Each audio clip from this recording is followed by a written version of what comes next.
transportation is a connector that in many ways determines who has a right to life-supporting resources. Regardless of modality or the type of trip one makes, every person has the right to move about freely and with dignity, and the right to reach necessary resources. When we invest in transportation, we must always ask who pays, who benefits, who bears the impacts, and who decides. And those words are from the Othering and Belonging Institute. And now I'm going to turn it over to Linda New, who's going to tell us about Padlet. Linda? Okay. Last month we talked about Prine, and we talked about how we can address our legislators and ensure that they hear what we have to say about not using waste products from oil and gas drilling as a de-icer on the streets, because there is legislation in the General Assembly right now to allow just that to happen. So what we wanted to take the first few minutes doing is getting people's feedback on what they did. And I'm showing you the Padlet that I just put a link to in chat. Everybody should be able to click on that link and go to this Padlet. I'm going to unshare and we can bring it up again later. But if you can go to that Padlet and just give some feedback on how your action went for you. What did you do? You know, did it work out the way you expected it to? What were the hurdles did you run into? What was very successful for you? And we can kind of keep a running record of what people are doing. Use that to inform how we move forward, what kind of actions we need, in upcoming issues that we address. And then a little bit later in the meeting, we can come back and we can share with everybody what was put into that Padlet. But you should not need an account to make comments in there. You should be able to just add and put your input in. So we have that up there. I can put the link again in a little bit if anybody needs to get that link again, but it should be there for you. If you don't have an account, you're going to come up as anonymous. If you want to say who you are, then just type your name in. All right, and then so I'm now going to turn this over, and I will just keep that Padlet open for the next little while, and we can come back to it and see what people have said. And now I'm going to turn this over to Alicia and CJ for the main part of the presentation. Okay, so we have a PowerPoint that we're going to share with you, and then we also have Senator Nikki Antonio, who's going to talk with us about some ways we can advocate for transportation. So going to share my screen. Yes, we can see that. Yeah. So we're going to talk about connecting the dots, transportation equity and environmental justice, because they're all connected, as we said. What if you didn't have a personal vehicle? Many of your fellow community members have no access to transportation. They're unable to participate fully in our communities. So they can't even get necessities of life, like go to the grocery store when they need to, or the pharmacy, or get to the doctor. There are many reasons people are unable or choose not to have access to a personal vehicle. First is the cost. It costs about $4,765 to have any kind of a car, insurance, and all of that. Some people have disabilities, like physical disabilities. They may have vision problems. They have epilepsy. They may have problems with walking. They may have intellectual disabilities and can't pass the driver's test, can't get a car. They may have mental health issues like anxiety or so forth. There's also the age-related issues that might limit somebody to driving just locally or during the daytime because it's too hard to drive in a lot of traffic. We also have young people who need to get to after-school activities or home from after-school activities, who need to go to the library, the recreation center. Or we also have a lot of people who just don't want to have a car. It's expensive to have a car, and a lot of young people want to work where there's walking or biking, and they only need transportation, but not every day. And there's also legal issues. Like if you have a DUI, sometimes you can't afford to pay the insurance to drive to work. Or there's also failure to pay child support. Sometimes if they don't pay child support, they take driver's license away. So this is Alicia, and I'm going to talk a little bit about this graph. So this data goes to 1999. Now I realize that we're much further along in time than that, but these still apply even today. So even though we dropped down from 1989 to 1999, and the amount of total occupants without a vehicle, still in 2021, we're still sitting around that 10% mark of total households that do not have access to a vehicle. Now, the vast majority of these are people that fall below the poverty line. And as CJ mentioned, again, where it affects older folks. And then we have two ethnic groups that this primarily affects, and that happens to be the Hispanic and Black populations. So this also is a huge equity issue along those lines. There's an ongoing transportation at Harvard University. And this points out that the lack of reliable and effective transportation is often a huge barrier to breaking out of poverty. And in fact, what they're finding out is that the commute time has emerged as the single strongest factor in the odds of escaping poverty. So the longer your average commute in a given county, the worse the chances for low-income families there to move up the economic ladder. Some of them cannot even get to the services that are there to help them lift themselves out of poverty or to keep them from falling further into poverty. So why do most poor people live in cities if they have that option to do that? Well, that's because of public transportation. The link there at the bottom is there for you to go and look at the study yourself. Next slide, please. Think of all the ways you depend on your vehicle each day. You use it to get to work, to visit your doctor, to participate in recreation or cultural activities, be part of activities with your faith community, purchase groceries, shop for items you need, visit friends or relatives, take care of banking or other financial needs, access educational activities, the library, attend your children's or grandchildren's school or community activities. Back to transportation and equity. So how do we spend most of our time in our vehicles? It happens that a lot of these are because of family and personal business, needing to run errands. Then we spend another significant chunk of time doing social and recreational activities. Not surprisingly, we spend the third most significant time going to and from work. School and church then take up the next slice.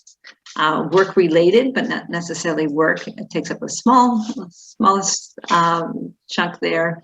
And then there's the other category. That's the second from the smallest.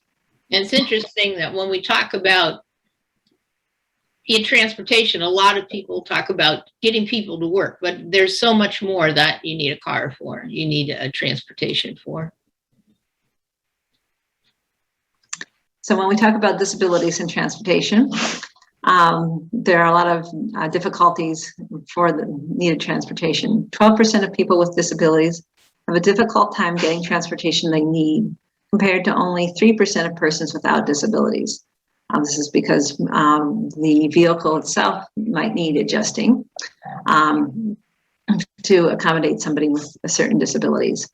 The problems most frequently cited by individuals with disabilities are no or limited public transportation, coming at about 33%. They simply do not have a car. That's 26%. The disability makes transportation hard to use at 17%. There's just no one to depend on, 12%. And of the disabled who have difficulty getting transportation they need, the reason often cited is no or limited public transportation, coming in at 47%. So let's hear from some people who have this difficulty with transportation. So I'm going to stop sharing my screen and play a video.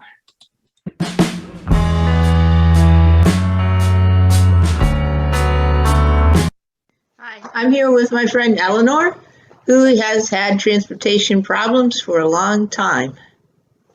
Yes, I do. And right now, it's really bad because I'm helping my granddaughter out with her kids, and I can't get her to daycare because they don't have a bus that comes, to and from, and I don't have a car to get her there.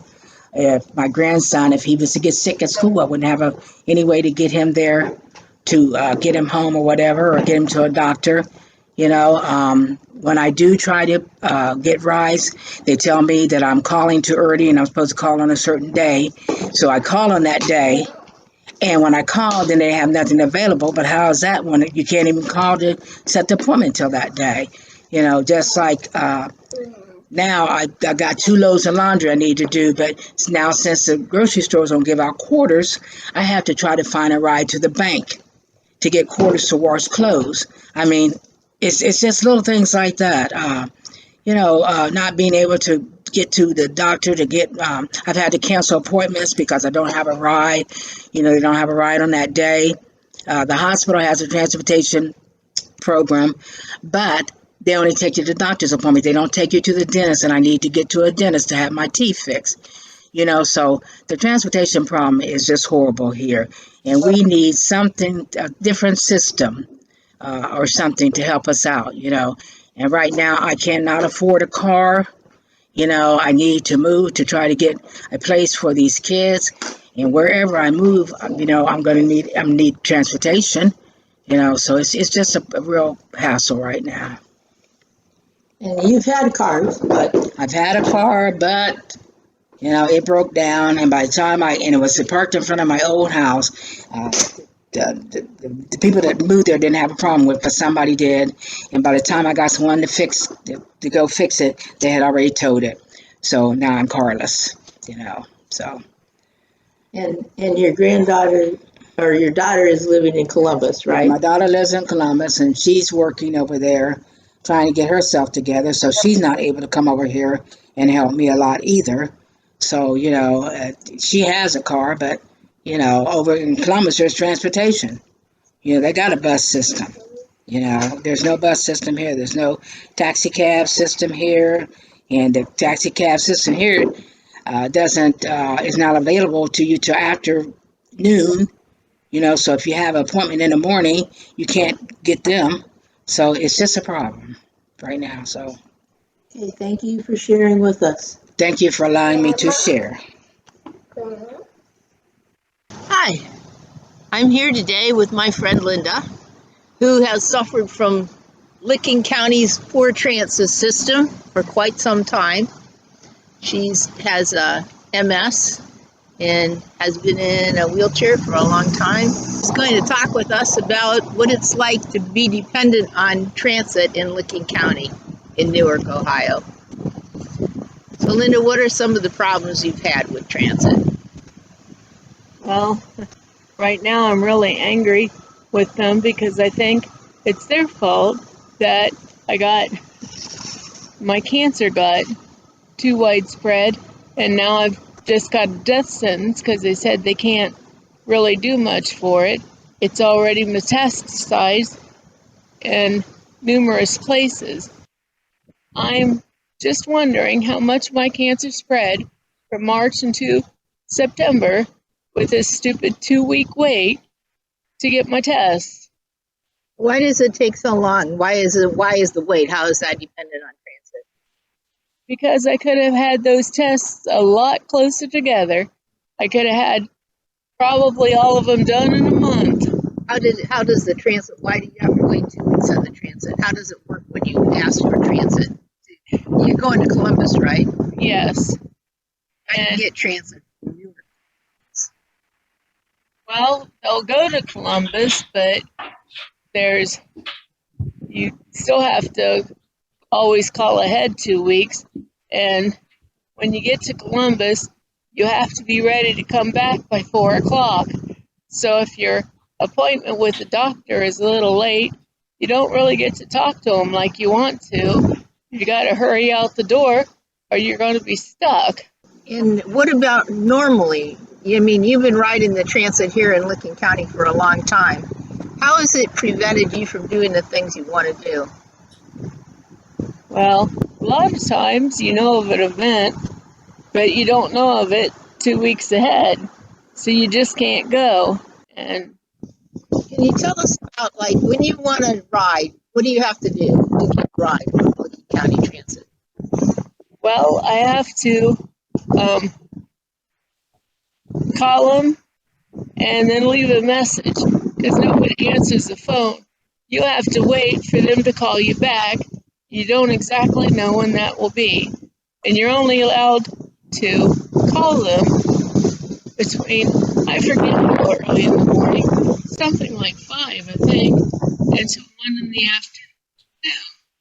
And if you don't know that, you're just out of luck. Then you have to wait for them to call you back. Yeah. What happens if you aren't home when they call you back? Well, better have your cell phone with you, and you better be able to pick it up. If they only give you one call back, Then you got to start all over, right? right? And it's probably getting too close to 1, or maybe after. So you're out of luck. You have to wait till the next day and try again. Yeah, so medical care is especially difficult and important for people who are dependent on the Licking County Transit. Thank you for talking. You're welcome. Hi, I'm Alicia Goddard, and with me today I have Kara and Priya Goddard.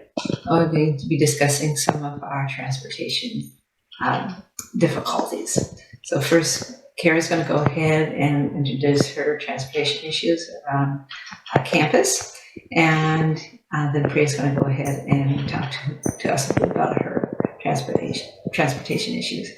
Take it away, Kara. Hello, everyone. My name is Kara. I am currently trying to live on the college campus without a car for financial purposes. Some of the challenges that I have faced with that decision have been learning the bus routes, utilizing the bus routes, and planning my schedule solely around when I can use the buses. My entire schedule is based off when buses come and go. If I need to get someplace during a time when the buses aren't usually running, that becomes incredibly challenging. And I have to either call a Uber or walk. So that has been quite the challenge for me currently. Very much, Kara. Introducing Priya. Priya, go ahead. Hello, my name is Priya Goddard, and transportation is a very big issue for me because I have a visual condition called visual snow syndrome, which makes me see static everywhere, like an old analog TV that isn't tuned. This makes it very difficult for me to be able to get around on my own, and I have to rely on my parents to be able to get me places. I have reached out to both of my Ohio senators, and I did get a response back from one of them. And she has helped me get in touch with some transportations through my college, which is Lorain County Community College, so that I now can get funding in order to help pay for some Uber rides. In the future, I hope that paratransit is able to cross county lines and that there are more transportation options available. Thanks. As you can see, we have had some transportation challenges from an environmental standpoint. When you have to take somebody and drop them off and then pick them back up again, this actually doubles the amount of gasoline that you're using. So if you think about that from an environmental standpoint, not only am I increasing the amount of particulate matter that I'm putting in the atmosphere when I drive around more, but I'm also increasing the amount of carbon dioxide. Each gallon of gasoline that we burn actually produces 20 pounds of carbon dioxide emissions. So that, and by going back and forth, that on any trip, that just doubles that amount. So we're hopeful that by sharing our stories, that we can come up with solutions that work best for all of us. Thank you very much for your time and listening to us. So providing public transportation is good for Ohio economically. As population increases, highways become more crowded, so we have to maintain them. And we could use that money instead of building more highways to do some public transportation. It allows all members of our community to access employment. It makes willing workers available to business and industry. And it attracts young people who increasingly want to live where it's available. We live in a world of change. Investment in modern transportation will bring people to our state and create the jobs of the future. Connecting our large cities with each other and major population centers is essential for business travel as well as tourism and recreation. If you have to fly in an airplane to get from Columbus to Cleveland, or Cincinnati, it takes a lot of fuel to do that. The United States just isn't keeping up with the rest of the world, and Ohio is particularly falling far behind in developing rail. And it gives you some information about in China, in Japan, in Switzerland, and if you've been over to Europe and you've traveled on rail, you can see that it's so much easier to get around with public transportation there. Ohio has 6 cities with population over 100,000, but our major cities are not well connected with each other or with the rest of the nation. Our largest capital city, Columbus, is not connected by passenger rail to the other cities in Ohio or to major cities in neighboring states. And we do have Amtrak that goes through Cleveland and Toledo, but we don't have an Amtrak that goes from Columbus to Pittsburgh and Philadelphia. We don't have an Amtrak that goes from Cleveland down to Cincinnati. Okay, so we're going to be looking at some maps that show the present day network of rail and bus lines operating at least every 30 minutes, all day to midnight, 7 days a week. And we're going to look at these for 5 different urban areas and 1 in Canada for comparison. We're going to look at what the 30 minutes travel time is what is considered the bare minimum of service level required for people to be able to live adequately without a car.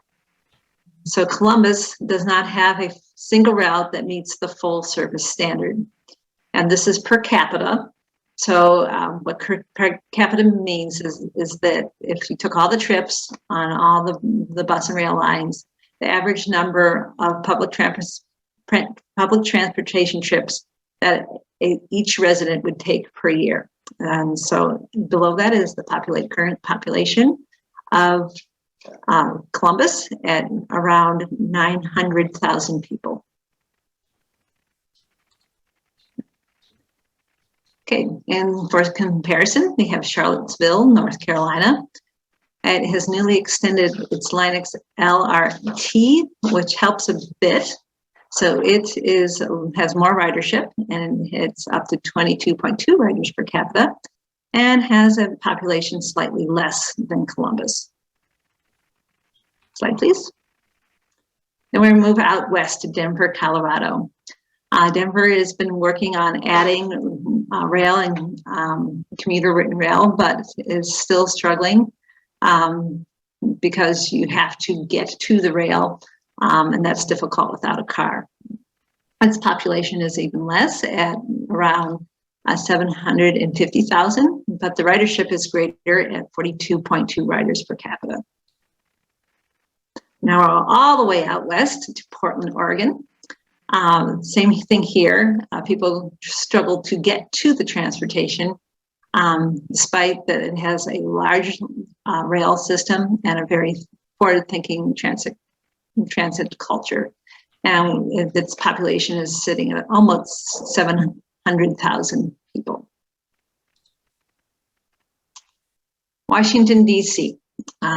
If you've ever been to Washington, D.C., You know that its transportation is quite impressive. You still have to get to the transit system in order to access it, and the bus systems that run in between those points can be frustrating and is limited.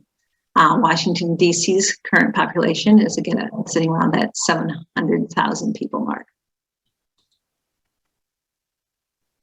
So if we go up into Canada, we actually hit what would be considered what a properly high-level transit service looks like for North America. Toronto is huge, and with the 200 and almost 30 riders per capita per year, that's actually very widely used. At the bottom here, we have a further reading. I do suggest that you go and read that. We're going to put it in the chat a little later on. And it explains all these in a little bit more detail than what we have time for here. So just to go into a little bit more about climate change and its nexus with transportation. Globally, transportation makes up 14% of all greenhouse gas emissions. Total emissions for 2019 was close to 660 million metric tons of CO2 equivalent. Carbon dioxide is not the only greenhouse gas, but we're using it as our standard. So the other gases are then put in equations and calculated out like they were CO2. So these percentages might not add up to 100, but that's due to independent rounding. So in the US, transportation makes up about 29%, as shown in the graph to the left, of the total greenhouse emissions. If you take this same statistic and look at Ohio specifically, Ohio sits at about 25% of our total energy use is in transportation. So it's transportation at 29%, electricity use at 25%, other industries at 23%, commercial and residential at 13%, and agriculture at 10%. So how do we bring about change? How can we support public transportation? What are our next steps? So I'm going to turn it over to Senator Nikki J. Antonio, who is the ranking member of the Transportation Committee in the Senate. Well, thanks. Thanks everyone for inviting me to join you. It's a great group, and that was an awesome presentation. I guess one of the things I've been asked to talk about is how do we promote bipartisan legislation to coordinate public transportation in Ohio. I guess I would suggest that maybe sharing this wonderful presentation with your legislators would be a great step. If you're doing it already, congratulations, I applaud it. And if this is a thought going forward with a follow-up from a group of people, I think it's awesome. I thought it was especially informative to hear the real accounts of people, you know, in our communities that struggle, and what the reality is of trying to access, whether it's paratransit or making those appointments for doctor's appointments and things like that. I think those of us who don't need to use those kinds of services have no idea what that's like. And so I thought that was really, you know, heart-wrenching to hear how difficult the struggle is. But at the same time, it's really important for us to understand that. So one of the questions that I was asked was just, you know, what have we done so far? And we did pass an $8 billion transportation budget early this year, I guess it was.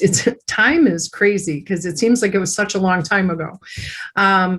In that budget, I was very pleased, and I'm pleased to share with you that we appropriated $193.7 million in state and federal dollars. So we had some of the state dollars, but we were able to make it possible to draw down some federal dollars for 2 years for public transit. This was one of the largest investments that Ohio has made in public transportation in decades, actually.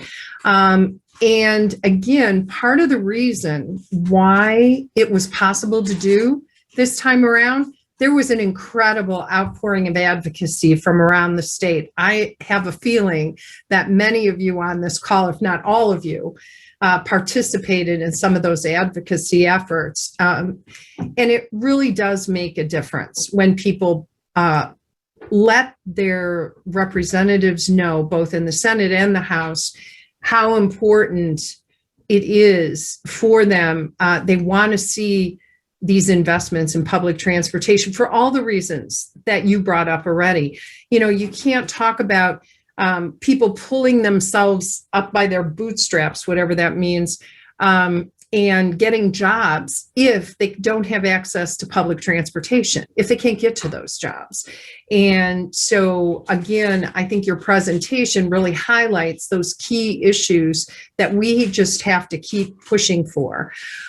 We also did in that budget appropriate $8 million for electric vehicle charging stations across the state. And in a big budget like that, that may sound like a small amount, but for the Ohio legislature, that was a huge step forward to even consider investing in electric vehicles. Because as you all know, the state of Ohio, the funding for our roads and bridges, everything is very, very petroleum product heavy and dependent. And so even this, it was a small step forward, but one that I hope will continue to increase as time goes on. We also modernized and expanded both the Toledo Transit that's been having issues for years, and we finally got some changes passed for them. We also were able to put in this budget that the RTA in Cleveland will be able to access track funds. And those are those funds from the transportation budget that most of the time go for roads and bridges when they make their decisions. But we were able to include language in there where the RTA will be able to purchase and replace some of their rail lines, which desperately need replacing. The funds can go for the rail lines, then RTA will be able to spend the money that they've been pulling together to replace some of those, some of the cars for our light rail system, if you will, for the rapid transit line. And so we hope that all of these things are forward thinking. It was a huge, heavy lift, though, I have to tell you. It was just, it's very difficult to get these kinds of changes, but only possible when people, like I said, really advocate and really push. And there was an incredible, we heard from people came to the State House, they rallied, they called, they emailed, everything. They met with individual representatives. And while it's a lot of effort, I think it was a good outcome this time around, and I'm hopeful we'll be able to do some of that in the future. Do you want me to go through these questions? I didn't know whether you want to ask these questions or how exactly you wanted me to do this. Maybe we should just let people ask questions if they want, and if nobody has questions, you can answer one of those. Oh, okay. All right. That's fine. So I think you can unmute yourselves if you have a question, or raise your hand, or with the reaction thing.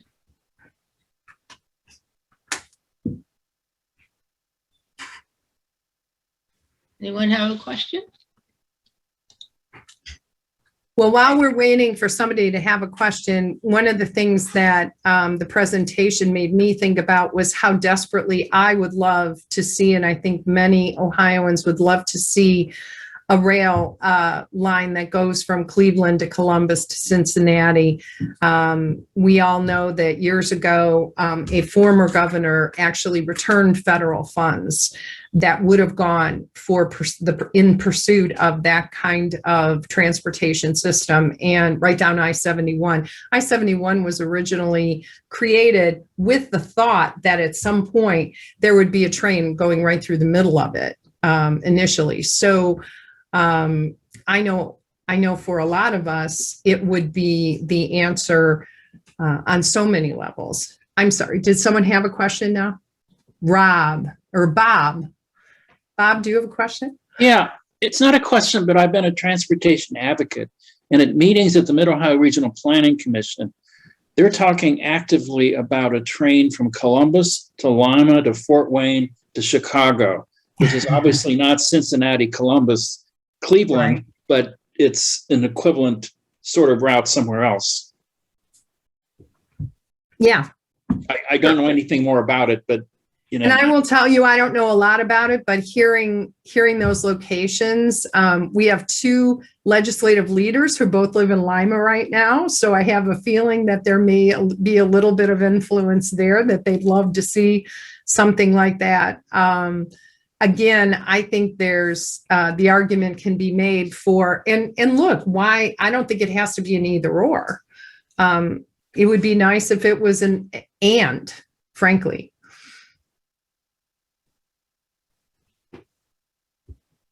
Ron.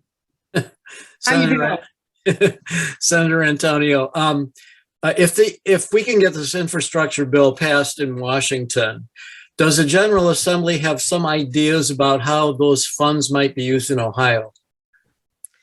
Yeah, so we're looking at, according to the information that we've pulled together, about 26 billion would go to urban areas. 2.2 billion would be grants that would be provided to communities. So folks would have to, put together a program or a project of what exactly they'd want to spend that money on. It would guarantee 66 billion for freight and passenger rail. So the fact that we've been talking about any kind of passenger rail is a good sign, because we could definitely apply for some of that for those funds. As far as the discussion about exactly how are we going to spend them specifically, I think, unfortunately, the legislature usually waits until sometimes it's not a surprise, but it's a disappointment that we wait too long. I mean, technically, we should be having these discussions right now. But my hope is, beyond light rail, one of the things we could do is look at the things we didn't do or weren't able to do in this past transportation budget, and actually apply some of those things to those funds. So that's my hope at this point. Thank you. We have another question. What's your take on the job growth in transportation sector, if it could be funded? Well, that's an interesting question.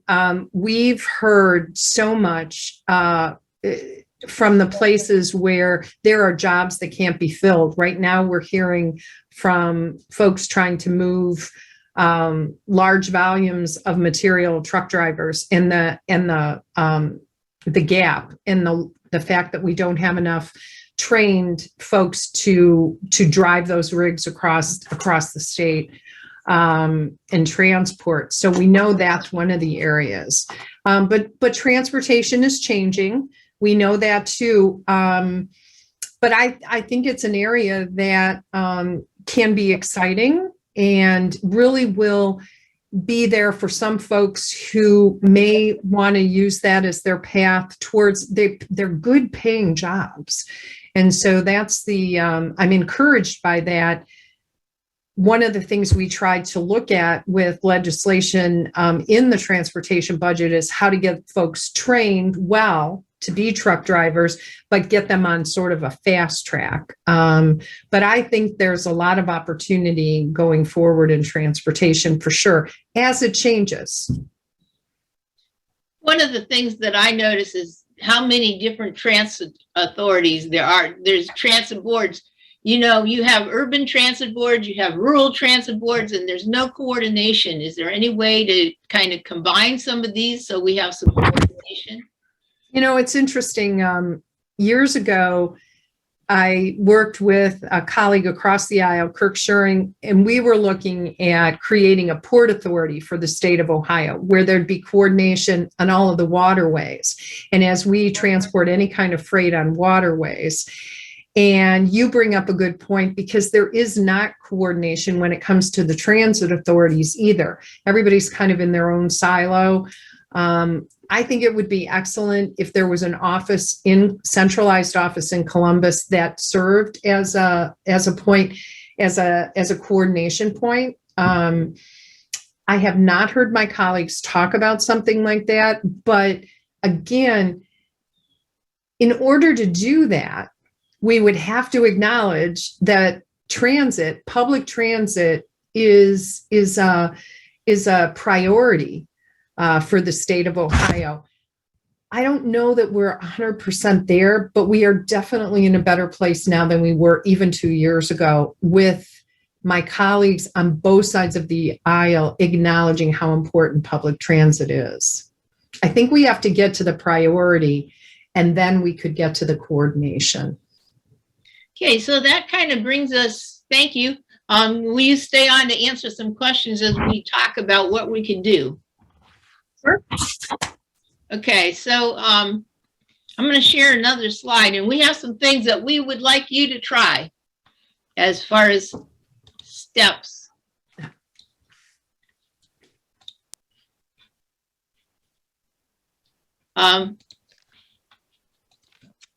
So what we would like to see is for you to plan a trip getting there and back again using your public transportation system.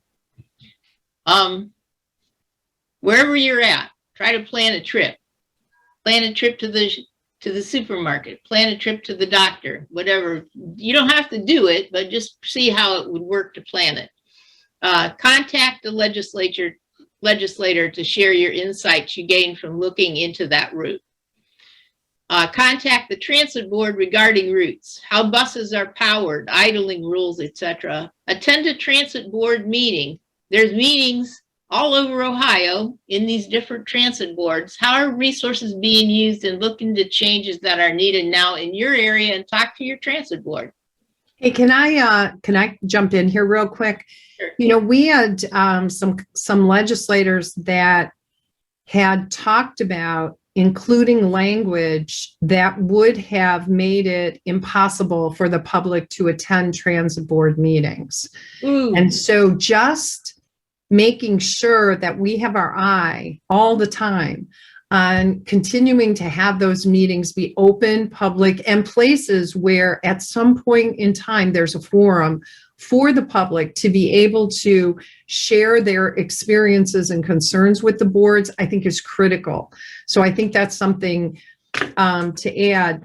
The other thing I'd like to suggest is that folks invite a legislator to go with them on a trip on public transit. I don't know how many takers you'll get, but I think especially in the summer, when legislators are back in the district, would be the perfect time to contact a legislator and ask them if they would participate in a trip.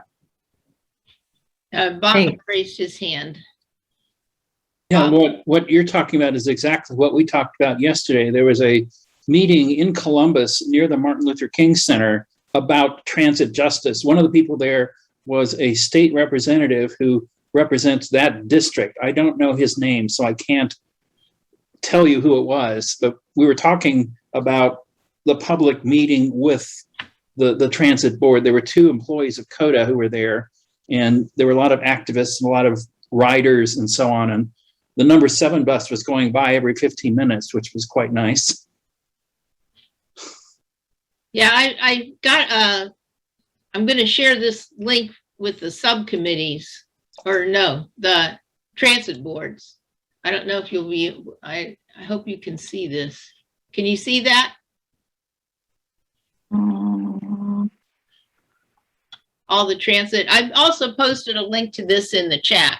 I've posted several links to environment or transit things. I'm going to try to share that there. Can you see it now? Yes.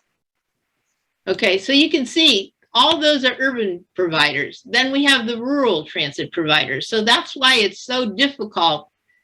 They don't coordinate with each other. And like Alicia's daughter was talking about, when you get to the county line, you may not be able to, the transit doesn't go across county lines. So, and I know we need connection with Columbus, and we're considered an urban area here in Licking County Transit, and we need connection to Columbus, to CODA, but we don't have any connection. So there's no coordination. Ironically, CODA serves a portion of Orange Township, Delaware County, even though it's not Franklin County. Yeah, I think there could be a possibility of coordination if people would work at it. That would make a lot of sense. To make a state viably economically and make it attractive for other places, other people wanting to move here, having a well-designed transportation system model would be absolutely fantastic. It would put Ohio literally on the map. We've done transportation studies here. We did one in 2010 and we just did one not too long ago. I think it was 2015. So we know exactly what's needed, but we don't do anything about it. We haven't made any changes. We've studied things to death. We studied housing, we've studied transportation. We've got all these reports, but we don't follow through. What about the Ohio Department of Transportation? Are they working with all of you on this?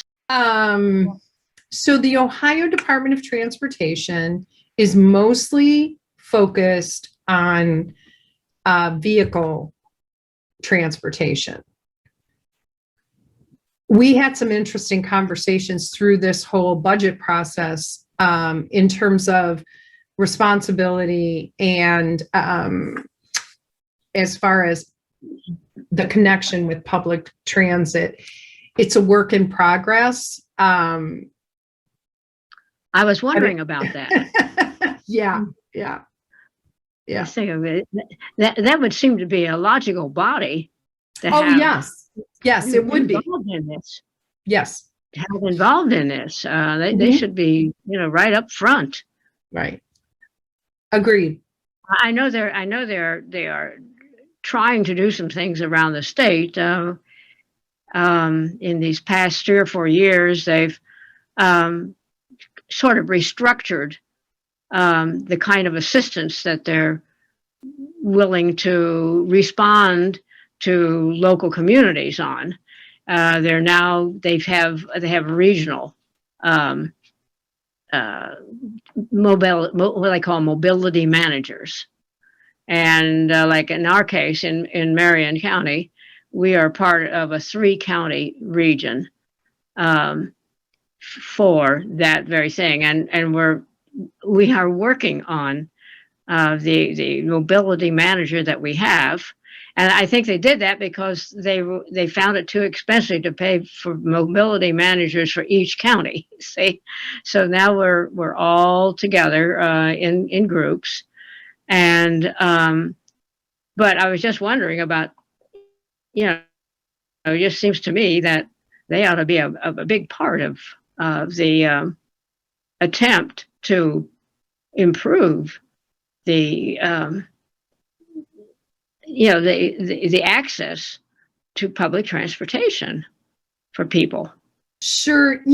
Part of this is that it's really about a culture change and a shift, because up to this point, everything has been so competitive, and it was about squeezing public transit out because we were a state that made cars, that wanted to put cars on the road, that it was all about cars and trucks.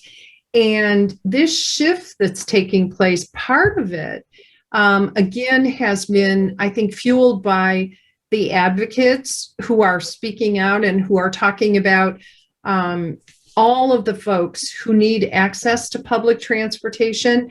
One of the groups that I think legislators are starting to listen to, certainly people in the disability community. The other group that legislators are listening to are young people who are telling them, we don't want to own a car. We don't want to have our own car.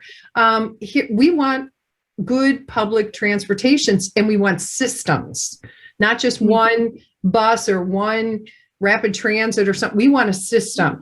And I know what some folks were talking about earlier, the most difficult part is that last mile. It's the first mile, last mile. It's that walking out of your house when you get out the front door. How long does it take you to get to a public transit location, and how long does it take you to get home? And once we figure that out and really narrow that gap, then we will be in good shape. But we're really going through a culture change right now of legislators accepting the fact that public transit has to be a priority and a part of our overall transportation system. Ginny, you raised your hand. Yeah, I wonder, is there competition in Ohio? I know there is in West Virginia between transport systems for the public and transport systems for industry. I mean, I run up and down the interstate, and it's all I can do to get from one location to another without being run off the road by truckers. It's incredible. Yeah. And I don't know how, what the industrial sector, what their input on transportation in Ohio is. I know it's very powerful in West Virginia, and it's very destructive.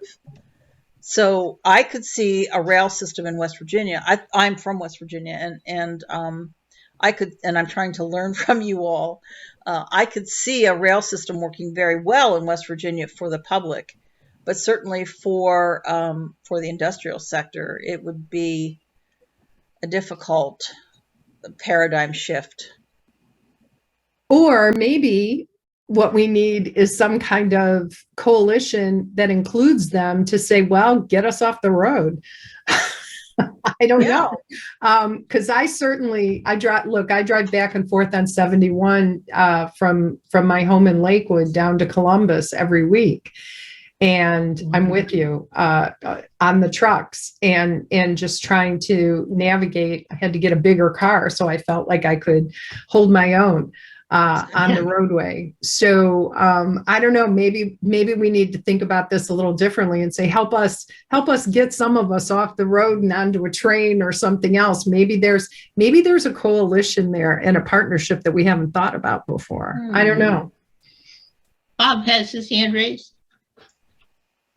First, I'll say I'm a former bicycle rider in Marion County hit by a truck. So trucks make me nervous. And sitting here with the Mid-Ohio Regional Planning Commission, the new idea is rather than one truck all by itself, a whole line of trucks, kind of like a train, all moving down the freeway. And what kind of collisions could you have with that kind of moving vehicle? It makes me nervous. Yeah, I hear you. Especially, it makes me nervous when there's more than one truck bed. We see these 2 and 3, and they're getting bigger now as far as transport as well. I've heard the discussion about, do they get their own lane and the cars get their own lanes? I mean, I know it's something that's being looked at in other states. The safety issues are important there at the top of the list of critical things. I'm so happy you survived, but that sounds terrible to be hit by a truck when you're on a bike. Ooh. Diana has her. Diane? Hi. Yeah, I think just sort of similar things too, just as somebody who a couple years ago chose not to have a car to kind of support that industry and sort of see what I can do. And, having friends who are looking at zero waste lifestyles and being able to, if I needed a car to go on those trips, I could just schedule with her when I needed it and drop it back at her place. But same thing, I found the planning takes a little more time to do, but I was happy to do it because I didn't want to support the industry with the, with the petroleum industry and things like that. But it was until they put those bicycle racks on the front of the bus. Sometimes if you're traveling for a couple hours, making the transportation shifts to the next bus or whatever, it would take 2 hours. And so I wouldn't be able to make my next appointments if I had to just solely depend on the bus. So that really helped. But, you need people who have enough health to put those bikes on that bicycle lift. And so for our elderly population or, people with disabilities, I think that still limits a lot can be done because there's only 2 spots on that bus. And if there's not any spots available, then you have to wait for the next bus.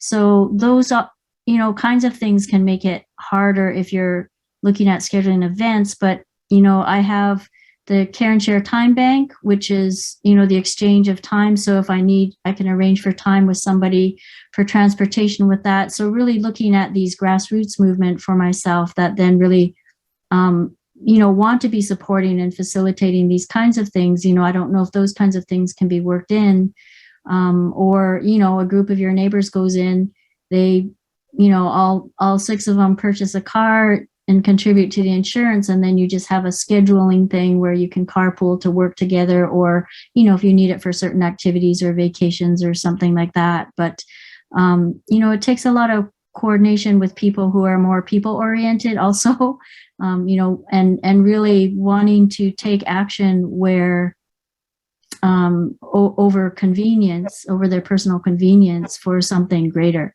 And so sometimes that's not always easy to find, but it can be possible, I think, because I've done very well with that, very easy to do, or just, people are happy to give rides to my classes and things, and, I can just do exchanges with them that way. So.